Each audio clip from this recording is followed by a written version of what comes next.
میں ایک مفسر کا قول پڑھ رہا تھا، وہ کہتے ہیں 40 سال گزر گئے ہیں، میں نے اپنی اولاد کو کبھی کوئی حکم ہی نہیں دیا، اس ڈر سے کہ کہیں وہ میرے حکم کی نافرمانی کر کے اللہ کی رحمتوں سے محروم نہ ہو جائے۔ چونکہ والدین کی رضا میں اللہ کی رضا ہے۔ حضور نے ارشاد فرمایا رضا اللہ فی رضا الوالدین وسخط اللہ فی سخط الوالدین، اللہ کی رضا والدین کی رضا میں ہے اور اللہ کی ناراضگی والدین کی ناراضگی میں ہے۔ جس پہ والدین راضی ہو گئے سمجھ لو خدا اس پہ راضی ہو گیا، اور جس پہ والدین راضی نہیں ہیں چاہے وہ جتنے مرضی لمبے سجدے کرتا رہے، اس کا رب عرش کا رحمان اس پہ راضی نہیں ہو سکتا۔ اللہ کے حبیب صلی اللہ علیہ وسلم نے ارشاد فرمایا الا انبئکم باکبر الکبائر، لوگوں تمہیں بڑے بڑے گناہوں کی خبر نہ دے دوں؟ صحابہ نے عرض کی کیوں نہیں یا رسول اللہ، آپ ارشاد کریں۔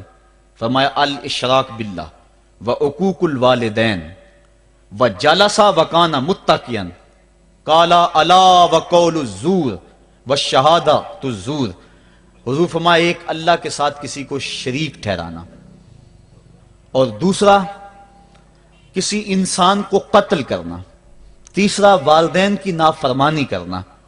اور حضور اس موقع پہ ٹیک لگائے بیٹھے تھے، ٹیک چھوڑ کے آگے ہو گئے، وَجَلَسَ وَكَانَ مُتَّكِئًا، آگے ہو گئے، اور حضور نے 3 مرتبہ اس بات کو کہا، اور پھر فرمایا اور جھوٹی گواہی دینا اور جھوٹی شہادت دینا۔ تو یہ وہ ہیں جو بڑے بڑے گناہ ہیں۔ میں نے ایک روایت میں پڑھا ہے حضور نے ارشاد فرمایا جنت کی خوشبو 1000 سال کی مسافت سے آنا شروع ہو جائے گی۔ جب لوگ جنت میں جائیں گے تو 1000 سال کی مسافت دور ہی ہوں گے کہ جنت کی خوشبو آنا شروع ہو جائے گی، لیکن 4 اشخاص ہیں جو جنت کی خوشبو نہیں پا سکیں گے۔ وہ کون کون سے ہیں؟ ایک قاطع الرحم، جو رشتہ داریاں توڑتا ہے، کبھی اس سے لڑائی، کبھی اس سے لڑائی، کبھی اس سے لڑائی، حالانکہ حکم ہے سل من قطعک وات من حرمک، جو تجھ سے تعلق توڑے تو اس سے تعلق جوڑ، جو تجھے محروم رکھے تو اس کی جھولیاں بھر دے۔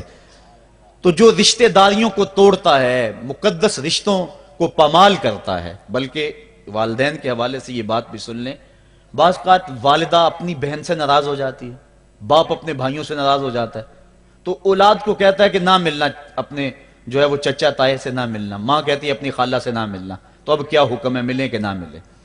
تو علماء نے اس پہ گفتگو فرمائی ہے کہ قطع رحمی حرام ہے، اور ماں قطع رحمی کا حکم دے رہی ہے، کہتی ہے، اور بندہ سوچتا ہے، بچہ سوچتا ہے کہ میری خالہ تو میری ماں کے پیچھے، میرے چچا میرے تائے تو میرے باپ کے پیچھے ہیں، جب باپ نہیں ملتا تو میرے کیا لگتے ہیں، جب ماں نہیں ملتی تو خالہ اور ماموں میرے کیا لگتے ہیں؟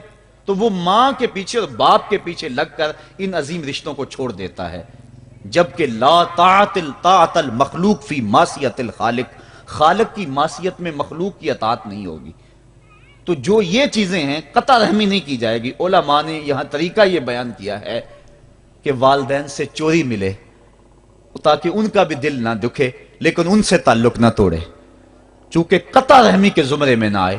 تو 4 اشخاص ہیں قیامت کے دن جو جنت کی خوشبو بھی نہیں پائیں گے، ان میں سے قطع رحمی کرنے والا، دوسرا بوڑھا زانی، اور تیسرا تکبر کی وجہ سے ٹخنوں سے نیچے شلوار لٹکانے والا، اور چوتھا والدین کی نافرمانی کرنے والا۔